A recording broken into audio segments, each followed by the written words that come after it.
My family exploited me for 24 years while my useless cousin got all the credit. I saved their restaurant from bankruptcy, but they planned to replace me. I sold my shares, and now they're broke without me. I'm 34 years old. I work in digital marketing and have been for about 8 years now. And I need to tell this story because basically I spent over 2 decades being my family's workhorse, while my useless cousin got all the credit. The thing is, my grandfather started a barbecue restaurant chain back in the 60s, one of those typical American dream stories. He started with one small location and eventually had like 6 or 7 locations. He died when I was about 9 years old. I don't remember him much, to be honest, but what I do remember perfectly is that, after that, my dad and my Uncle Tom took over the business, and that's where this whole nightmare began. I was 10 years old when they first put me to work at the restaurant. 10 years old. You know what I mean? My friends were playing video games, and I was clearing tables and carrying dirty dishes to the kitchen after school. My dad told me it was important to learn the value of hard work, that Grandpa had built this with his own hands, and it was the family's responsibility to keep his legacy alive. It sounded nice at the time. I guess, I was a kid and I wanted to make my dad happy. What they didn't tell me back then was that my cousin Brandon, who was exactly the same age as me, wasn't doing absolutely anything. Brandon is my Uncle Tom's son, and from the beginning he was treated like he was something special. While I spent every summer and weekend at the restaurant, he was at home playing or at expensive summer camps or doing whatever spoiled kids do. The excuse was always that Brandon was more delicate, that he had allergies or needed to focus on his studies, but the reality is they just didn't want to put him to work. And I, like the idiot I was, kept showing up day after day because they had drilled into my head that this was what it meant to be part of the family. When I got to high school, things got worse. I wasn't just clearing tables anymore. Now I was in the kitchen, helping with prep, managing inventory on weekends, basically doing the work of a full-time employee but without seeing a single cent. My parents told me this was my inheritance, that someday all this would be mine and Brandon's, so why did I need a salary? The logic was completely absurd, but I was like 14 or 15 years old and didn't know how to argue against it. What bothered me most, and my blood still boils when I think about it, is that Brandon would show up maybe once or twice a year, stay for like an hour, smiling and greeting customers, and my Uncle Tom would introduce him as the future of the company. The future of the company.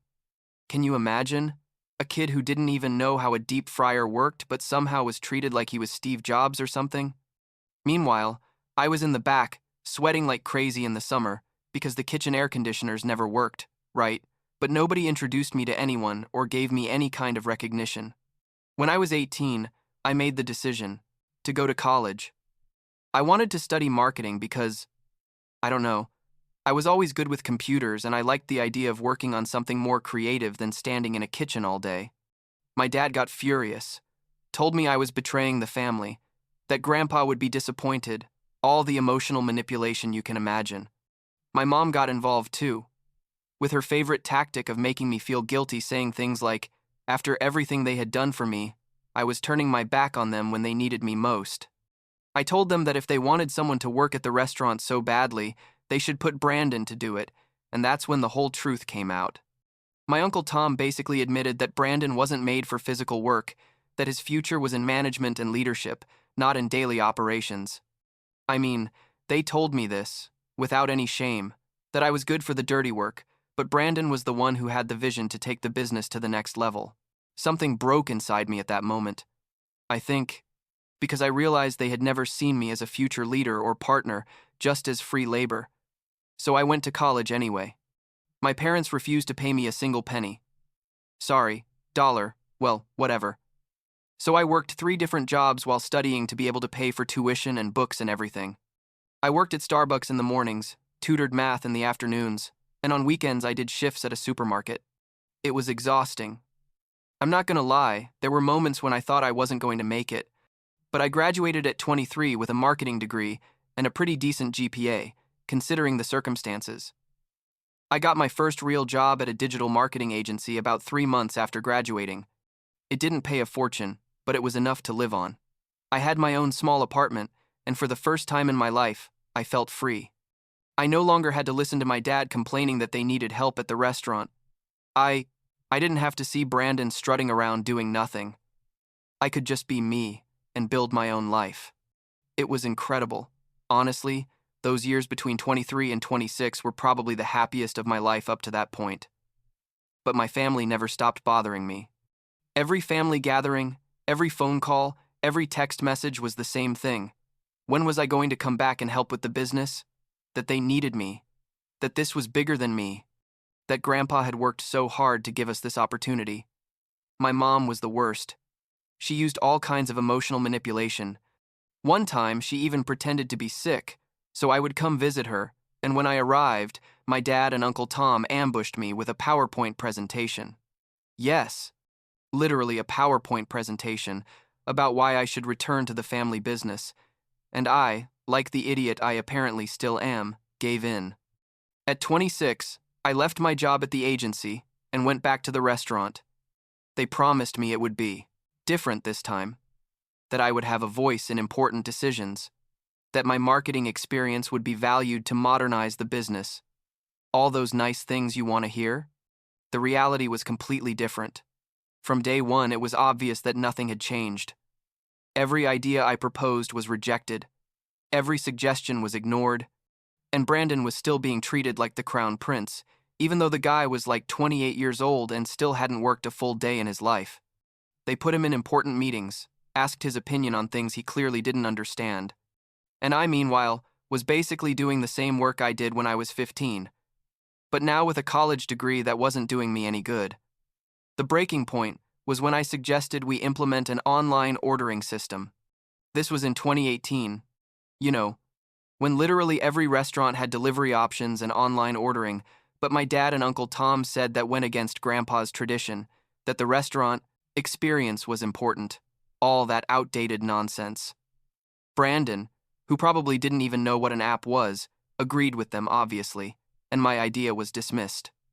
I quit after a year. I told them this wasn't working, that they clearly didn't value my opinion or my work, and that I preferred to go back to working on something where I felt like I was making a difference. My dad told me I was ungrateful. Uncle Tom said I was a coward abandoning ship, and my mom cried and told me I was breaking the whole family's heart. Brandon didn't say anything, just looked at me with that smug smile he always had. Like he knew that eventually I would leave and he would be left with everything. I went back to working in marketing, this time at a bigger company with better pay, and tried to maintain emotional distance from my family. I went to the obligatory gatherings like Christmas and Thanksgiving, but that was it. I didn't talk about the restaurant, didn't ask how things were going, just tried to get on with my life. Then 2020 came, and the pandemic basically destroyed the business. They closed like 4 of the 7 locations they had to lay off a bunch of employees, and suddenly, all that arrogance about maintaining Grandpa's traditions disappeared when they realized they had no way to compete with restaurants that did have delivery systems and online presence. The irony wasn't lost on me. Honestly, my dad called me crying in July 2020. Literally crying. I had never heard him like that. He told me they were going to lose everything. That they desperately needed my help. That I was the only one who could save the family business.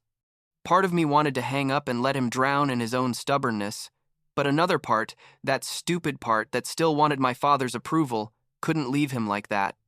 I came back in 2021, but this time with conditions. No working for free, no being treated like a low-level employee, and no Brandon interfering with my decisions. I told them I wanted 40% of the business shares and full operational control, or I wasn't coming back. They were so desperate they agreed. My dad and Uncle Tom kept 30% each, and they gave me the remaining 40% plus authority to make whatever changes I deemed necessary. The first thing I did was fire Brandon. Well, technically I couldn't fire him because he wasn't even an official salaried employee, but I told him he wasn't welcome at any of the locations and wouldn't participate in any business decisions. My Uncle Tom almost killed me. I literally thought he was going to hit me, but my dad calmed him down by telling him I was their only hope of not losing everything.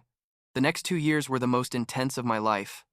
I implemented everything I had wanted to do years before: online ordering, social media presence, a loyalty program, partnerships with delivery apps, Basically, we modernized the entire business. I hired a team of young people who understood technology, we redesigned the menus, improved kitchen efficiency, everything. It was hard work. I easily worked like 80 hours a week, but it worked. By 2023, we had recovered profitability, reopened two of the locations that had closed, and were generating more revenue than ever in the company's history. I felt proud, you know? I had finally proven that I knew what I was doing, that all those ideas they had rejected for years were the right ones, that I was capable of taking this business to the next level. Then I discovered the betrayal. In October 2023, I was looking for some financial documents in my dad's office and found a folder with legal documents.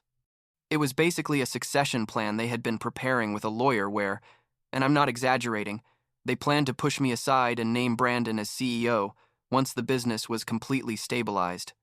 The plan was to wait for me to finish fixing everything, maybe another 6 months or a year, and then say that I was too valuable in daily operations to waste my time on CEO administrative tasks. And that Brandon, with his leadership vision, what vision? The guy had never done anything, was better prepared to lead the company into the future. They were going to keep my 40% of shares, but without any real decision-making power. When I read that, I felt like I'd been punched in the stomach. After everything, after literally saving the business, after working myself to exhaustion for 2 years, they still planned to give all the credit and power to Brandon. It was the same shit as always.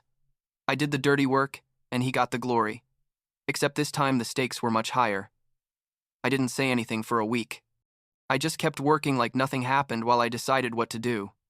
I consulted with a lawyer to review my contract and my rights as a shareholder, and it turns out I had the right to sell my shares if I wanted to, and since I had 40%, and they were divided between two people with 30% each, I technically had veto power over major decisions. One Friday afternoon, I called a meeting with my dad and Uncle Tom. I put the documents I had found on the table and told them exactly what I thought. That they had spent the last 24 years using me as free labor, that they had emotionally manipulated me over and over to come back when they needed me, that I had saved their business from bankruptcy, and that their plan was to replace me with someone who had done absolutely nothing his entire life. My dad tried to deny it at first, said I was misinterpreting the documents, that they were just options they were exploring. But I'm not stupid, and I had already spoken with a lawyer who confirmed exactly what it all meant. Uncle Tom didn't even try to deny it, just said Brandon was his son and he had a right to protect his son's future, as if that justified everything. I told them I was resigning effective immediately and that I was going to sell my shares. I had a couple of interested investors who had already contacted me in the past. The business was quite profitable now, so there was interest. And I gave them 2 options. They could buy my shares at market price, or I would sell them to a third party, and they would have to deal with having an outside partner who would probably want to change a lot of things. They got furious, obviously. My dad yelled at me that I was destroying Grandpa's legacy. Uncle Tom threatened to sue me, although my lawyer had confirmed they had no case. And my mom showed up crying, saying, "How could I do this to my family?" But I was fed up, you know? I didn't care about the guilt trip or the manipulation or any of that anymore. In the end, my dad and Uncle Tom sold some personal properties and took out a loan to buy my shares. I gave them a good discount. I'm not gonna lie. I could have charged them more, but I didn't want to completely destroy them either, so I sold them at a fair price that still left me with a considerable profit. It was enough to pay off my apartment completely and have a good savings cushion. I left in December 2023 and haven't been back since. I blocked my dad and Uncle Tom on all social media and my phone. I only maintain minimal contact with my mom because at the end of the day, she's my mom, although our relationship is pretty damaged. I found a new job at a tech startup where I'm doing exactly the kind of creative work I always wanted to do, and I don't have to deal with family drama or incompetent cousins. I've heard through my mom that the business is in decline again. Apparently Brandon is back and in charge. Surprise, surprise. And they've already closed 2 more locations in the last year because they basically undid all the changes I had implemented. They said they wanted to go back to Grandpa's traditional roots or something like that. Basically, they eliminated online ordering, reduced social media presence, and are operating like it's still 1990. Part of me feels a bit of satisfaction seeing them fail without me. I'm not gonna lie. But mostly I just feel peace. I no longer have to carry the weight of meeting other people's expectations. I no longer have to work twice as hard as everyone else just to receive half the recognition. And I definitely don't have to see Brandon getting credit for things he didn't do anymore. My mom asked me about 2 months ago if I would consider coming back to help them again. I told her no, that chapter of my life is over, and that if Brandon is such a good leader like they always said, then he should prove it by saving the business himself. She didn't call back after that. I'm 34 years old now. I'm in a good place in my career. I have a life I built myself without depending on any family business or any promised inheritance. Sometimes I think about how everything would have been if they had treated me with respect from the beginning. If they had valued my work and my ideas when I first proposed, for them, but I guess there's no point living in the what-ifs. What I do know is that I made the right decision leaving, and that for the first time in my life I don't owe anyone anything. And that, honestly, is priceless.